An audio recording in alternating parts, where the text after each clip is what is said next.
പ്രമാണങ്ങളെ ആസ്പദമാക്കിയാണ് കാര്യങ്ങൾ ഗ്രഹിക്കേണ്ടത് എന്നുണ്ടെങ്കിൽ തീർച്ചയായിട്ടും പ്രമാണങ്ങളിലൂടെയാണ് ഗ്രഹിക്കുന്നത്.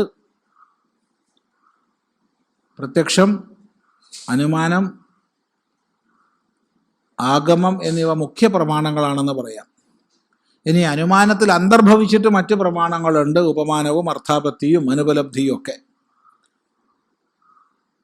എങ്കിൽ ഭാഗവതത്തിൽ വർണ്ണിക്കുന്ന പ്രകാരത്തിൽ നരകങ്ങൾ ഉണ്ടെന്ന് അങ്ങേക്ക് അഭിപ്രായമുണ്ടോ? അത്തരത്തിൽ നരകയാതന മരണാനന്തരം പാപകർമ്മങ്ങൾ ചെയ്തവർ അനുഭവിക്കുമോ? ഭഗവാനെ, അതൊരു വല്ലാത്ത ചോദ്യം. കാരണം എനിക്കറിയില്ല. സത്യം പറഞ്ഞാൽ എന്താ, കള്ളം പറയരുതല്ലോ.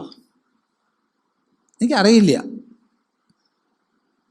അപ്പൊ പിന്നെ ഭാഗവതം തെറ്റാന്നാണോ പറഞ്ഞത്? ഭാഗവതനേക്കാൾ കേമായിട്ട് നരകം വർണ്ണിച്ചിട്ടുള്ളത് ഗരുഡ പുരാണത്തിലൊക്കെയാണ്. അയ്യോ, എന്തൊക്കെ നരകാ ഭഗവാൻ! ഓരോ നരകത്തെക്കുറിച്ചൊക്കെ വായിക്കുമ്പോൾ തന്നെ അവിടെ പരിഭ്രമവും. മിക്കവാറും എല്ലാ പുരാണങ്ങളിലും ഉണ്ട് സ്വർഗ നരക വർണ്ണനകൾ. ഇവിടെ പുരാണത്തിൻ്റെ പ്രാമാണികത എത്രയാണ്?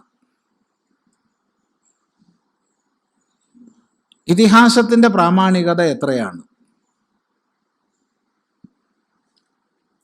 പരമപ്രമാണം എന്താണ്? നമ്മെ സംബന്ധിച്ച് പരമപ്രമാണം വേദമാണ്, ശ്രുതിയാണ്. ഇതിഹാസ പുരാണാഭ്യാം വേദം സമുപബൃംഹയേത് ബിഭേത്തി അല്പശ്രുതാത് വേദഃ അയം മാം പ്രഹരിഷ്യതി. ഇതിഹാസ പുരാണങ്ങളെ കൊണ്ട് വേദത്തെ വിശദീകരിക്കണം.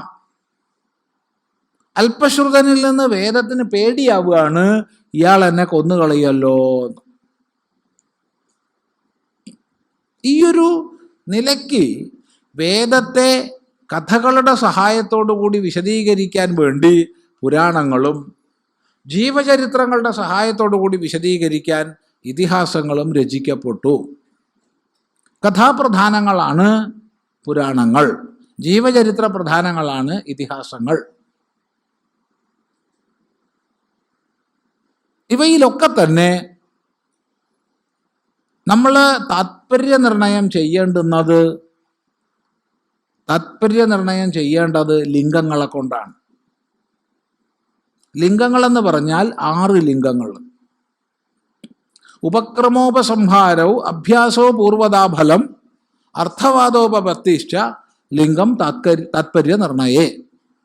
ഒരു ശാസ്ത്രത്തിൻ്റെ താത്പര്യം നിർണയിക്കുന്നതിന് ഉപക്രമം, ഉപസംഹാരം, അർത്ഥവാദം, അപൂർവത, ഫലം തുടങ്ങിയിട്ടുള്ള അഭ്യാസം തുടങ്ങിയിട്ടുള്ള ലിംഗങ്ങളാണ്.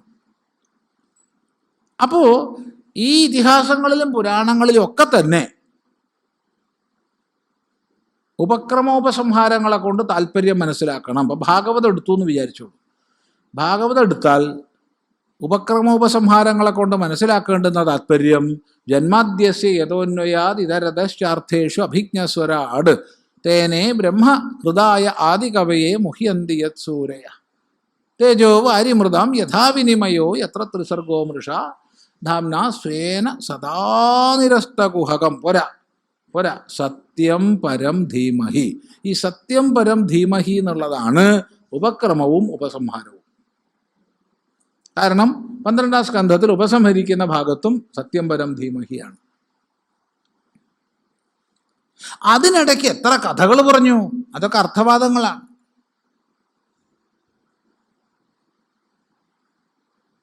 അതിനിടയ്ക്ക് എത്ര ഉപപത്തികൾ പറഞ്ഞു, യുക്തി സമർത്ഥനങ്ങൾ, ഒരുപാട്, 100 കണക്കാണ്. പലരും തമ്മിലുള്ള സംഭാഷണങ്ങളായിട്ട് അഭ്യാസമുണ്ട്. അപ്പം ഇവയെ വേണ്ടതുപോലെ ഘടിപ്പിക്കാൻ നമുക്ക് കഴിയണം. ഇപ്പം സ്വർഗനരകങ്ങളൊക്കെ തന്നെ ഇങ്ങനെയൊക്കെ പറഞ്ഞാലെങ്കിലും മനുഷ്യൻ നല്ലത് ചെയ്യട്ടെ, ഇങ്ങനെയൊക്കെ പറഞ്ഞാലെങ്കിലും ദുഷിച്ച വ്യാപാരത്തിൽ നിന്ന് അവൻ പിന്തിരിയട്ടെ എന്നുള്ള ചിന്ത കൊണ്ടാണോ വർണ്ണിച്ചത്? നമുക്കറിയില്ല. ആണെന്നോ അല്ലെന്നോ പറഞ്ഞിട്ടില്ല. ആണെന്നോ അല്ലെന്നോ പറഞ്ഞാലല്ലേ കുഴപ്പമുള്ളൂ. നമുക്കറിയില്ല. കാരണം എനിക്ക് സ്വർഗവും അറിയില്ല, നരകവും അറിയില്ല. ഇത്രയും കാലത്തെ സാമൂഹിക ജീവിതത്തിൽ ഒരു 100 കണക്കിന് പ്രാവശ്യം സ്വർഗത്തെക്കുറിച്ചും നരകത്തെക്കുറിച്ചുള്ള സംശയങ്ങൾ കേട്ടിട്ടുണ്ട്, പ്രത്യേകിച്ച് സ്വർഗത്തെക്കുറിച്ച്. അപ്പോഴൊക്കെ നമ്മൾ പറഞ്ഞ ഇതേ ഉള്ളൂ, തീർച്ചയായിട്ടും സ്വർഗത്തെക്കുറിച്ച് പറയാം, പക്ഷെ നിങ്ങൾ മരിക്കണം, ഞാൻ മരിക്കണം, അതിനുശേഷം നമ്മൾ കണ്ടുമുട്ടണം, എന്നാൽ മാത്രമേ സ്വർഗത്തെക്കുറിച്ച് പറയാനുള്ള കഴിവ് എനിക്കുണ്ടാവൂ, കേൾക്കാനുള്ള കഴിവ് നിങ്ങൾക്കും ഉണ്ടാവുള്ളൂ. അതുകൊണ്ടാണ്, സത്യമാണ്, എന്നറിയില്ല. ആ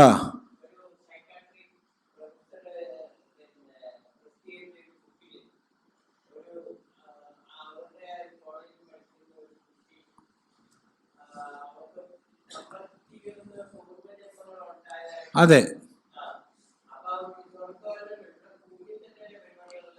അതെ, അതുകൊണ്ട് ഭൂമിയിൽ തന്നെയാണ് പരിപാടി എന്നുള്ളതോട് സ്വർഗം ഇല്ല എന്ന് പറയേണ്ട കിടക്കട്ടെ.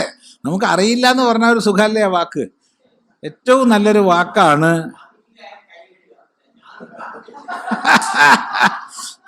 ഏറ്റവും നല്ലൊരു വാക്കുണ്ട്, അതാണ് അറിയില്ലെന്നോരറിവാരറിവോരവരറിവോർ. കുഞ്ഞുണ്ണി മാഷ് ഹൃദയസുന്ദരമായി പറഞ്ഞു തന്നു.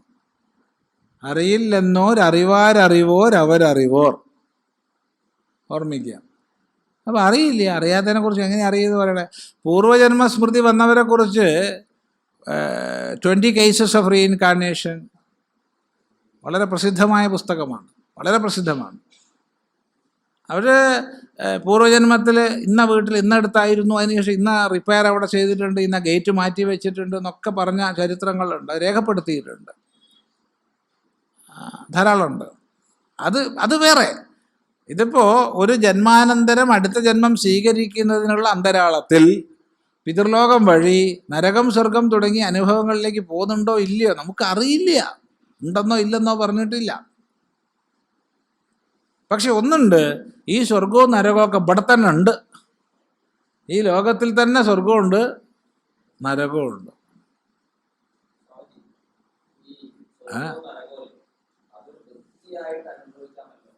ആയിക്കോട്ടെ, വൃത്തിയായിട്ട് അനുഭവിക്കട്ടെ.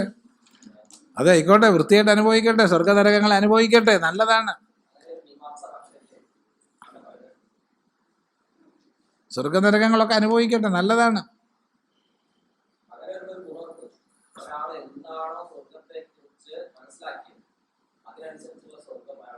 അതെ അതെ, ആയിക്കോട്ടെ. തിരിച്ചും ഒരാൾ നരകത്തെക്കുറിച്ച് എന്താണോ മനസ്സിലാക്കിയിട്ടുള്ളത് അത് അയാൾ ഒഴിവാക്കുകയും ചെയ്യും. നല്ലതാണ്.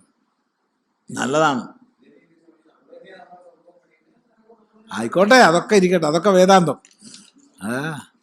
ഏതായാലും നല്ലത് തന്നെ.